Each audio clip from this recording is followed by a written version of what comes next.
तो आज हम करेंगे परसेंटेज का एक इम्पॉर्टेंट क्वेश्चन जो आपके काफ़ी कॉन्सेप्ट को क्लियर करेगा। तो क्वेश्चन है हमारा, the monthly income of a person was 40,000। He use to save 25% of his income. वो अपनी इनकम का 25% क्या करता है, सेव करने की कोशिश करता है। उसकी जो नॉमिनल इनकम है वो इंक्रीज़ हो गई 15%, और जो उसका नॉमिनल एक्सपेंडिचर है अगर वो इंक्रीज़ हो जाएगा 20%, तो आपको बताना है कि उसकी नॉमिनल सेविंग कितनी चेंज हो जाएगी। तो आपको बेसिकली वो परसेंटेज चेंज पूछ रहे हैं सेविंग्स का। सो उसकी टोटल इनकम कितनी है, हमने उसकी टोटल इनकम को 100% मान लिया। तो उसकी इनकम कितनी हो गई, 40,000। उन्होंने कहा है कि जो 25% जो उसकी इनकम है वो सेव करता है।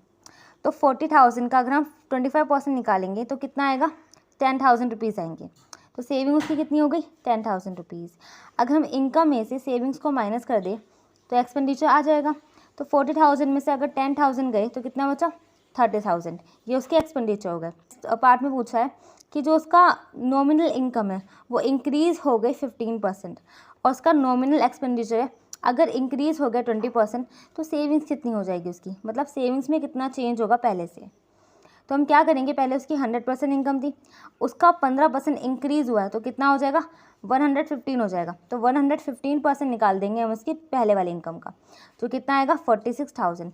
तो उसकी पहले वाली इनकम मतलब कितनी इनकम बढ़ी है उसकी, 6,000 बढ़ी है। तो ये होगी उसकी इनकम, न्यू इनकम।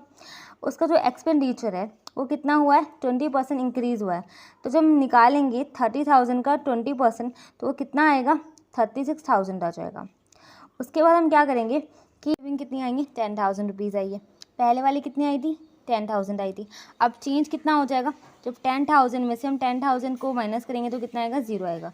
तो उसकी जो नॉमिनल सेविंग में चेंज कितना हुआ है, पहले के मुकाबले 0% हुआ है। तो ये था हमारा परसेंटेज का एक बहुत इंपॉर्टेंट क्वेश्चन।